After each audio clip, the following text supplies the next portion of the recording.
When I run this shortcut, in a few minutes, Apple Intelligence is going to tell me the top 5 apps I've used all year, and how many hours and days you've spent on that app. I dare you to share this image and tag me on social media. I call this my Screen Time Wrapped 2025 shortcut. You can choose the device you're currently using, like your iPhone, or choose another one, connect it to your iCloud account, or even kids in your iCloud family. And when you select that device, it's going to pull your app and website activity using the Screen Time action, then use ChatGPT to format it nicely, and then use Apple Intelligence to generate an image with that data. Then you can see how many days and hours you've been spending on different apps. And finally, the shortcut lets you save it to your camera roll or share it however you'd like. Now, I shared this shortcut on Instagram, and it's gotten almost 60,000 views and over 4,000 comments in just 24 hours. But as I mentioned in that reel, there is one problem with it. Unfortunately, Apple only saves your last 30 days of screen time.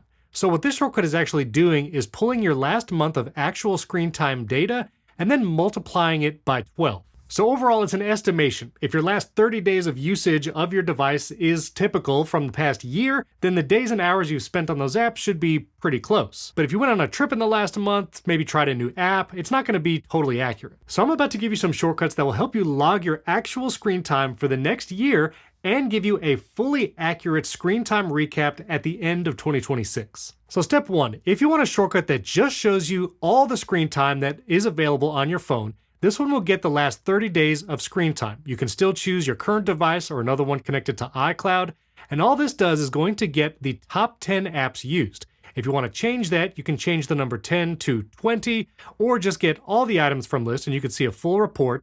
And then it's just going to use ChatGPT to format it nicely. That's all it's doing.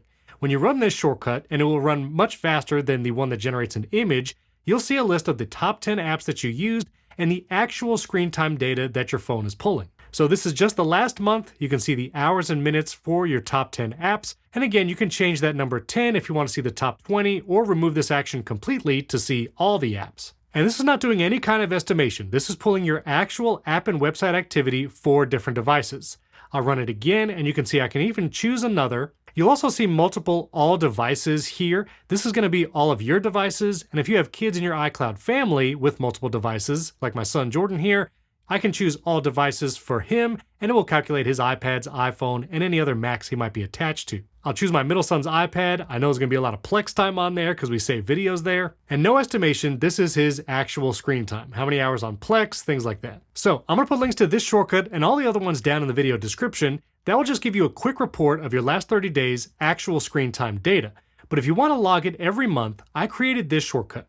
What this will do is get the current device. So if you run this on your iPhone, it will get your iPhone's data. It will get your actual screen time data for the last 30 days, which Apple does save on your device. And this is going to create a note or append to the note. If you've already run this and that note already exists, it won't create a new one. And it's going to log the screen time for the last 30 days to that note.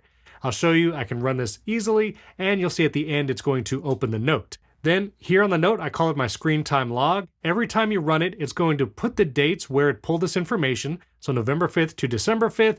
And this is going to have the full record of apps and websites. And this is why I did the top 10 or top 20, because you're going to get a lot of few second or few minute apps here. But this can be an ongoing log using this note as kind of like a database. And now you can run this maybe at the beginning or end of every month and automatically log your actual screen time hours and minutes. The link I put down in the video description, I'm going to remove this action. This way, it appends that information to a note in the background. This way, no action is needed on your part, and it doesn't actually open the Notes app. Then, you can go to the Automations tab on your phone, tap the plus, and now let's choose time of day. Let's automate this shortcut to run on the 1st of every month. This way, it logs our screen time without us even thinking about it. Let's run this at 7 a.m.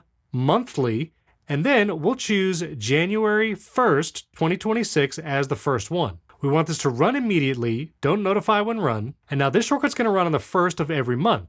We'll tap next, and then rather than create a new shortcut, we just have to search for that log screen time. Choose the log last month's screen time right here, and that's it. Now at 7 a.m. on the 1st of every month, our screen time is going to get logged, so we can save our actual screen time information every month in 2026. Then at the end of next year, once you have that Apple Note with all your data in one place, then you can run this last shortcut. This is going to get the name of that note, screen time log, and be careful if you adjust the name of that note, you're going to have to change this in both this shortcut and the last one I just showed you. And this is going to use Apple Intelligence to actually calculate the total time across all the different apps. I've run this a few times and ChatGPT does seem to be calculating it accurately, and then it's also going to create an image with that time. So by the end of 2026, you can get your screen time recapped with your actual data from every month. Also, in this prompt, I also put this current date here, which is formatted to the current year. So next year it's going to say 2026, and then it tells ChatGPT to only calculate data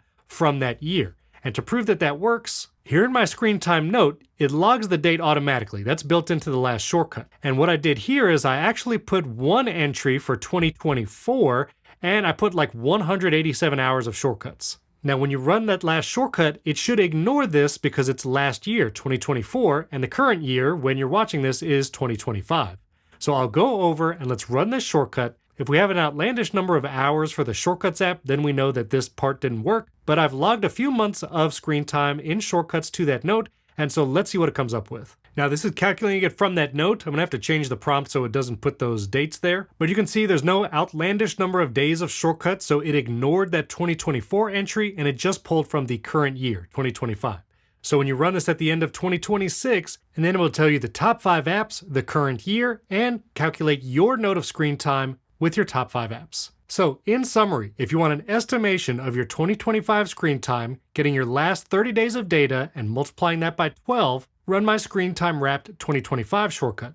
If you want to see your last 30 days of actual screen time with your top 10 apps, run this screen time last 30 days shortcut, and you'll see a quick preview of how many hours and minutes with your top apps right here. Then set up in your automation to run on the first of every month, the log last month's screen time. Set that to run every month in 2026. This way you'll log your accurate screen time, and then at the end of next year, run the get screen time recap for current year, and you'll see your top used apps accurately for 2026. I hope that made sense. If you have questions, let me know down in the comments. Links to download all those shortcuts are also down there. And if you're into shortcuts, I would love if you join my shortcuts community at shortcut.bot. You could join for free and ask for help. I try to get to as many of those as possible, but join over 900 others supporting the community, and you get access to my shortcut of the week before it ever sees YouTube or social media, access to my Shortcuts GPT, which I've been training on different APIs and helping you use things like regex and match text. You can submit a priority shortcuts request where I answer every single one.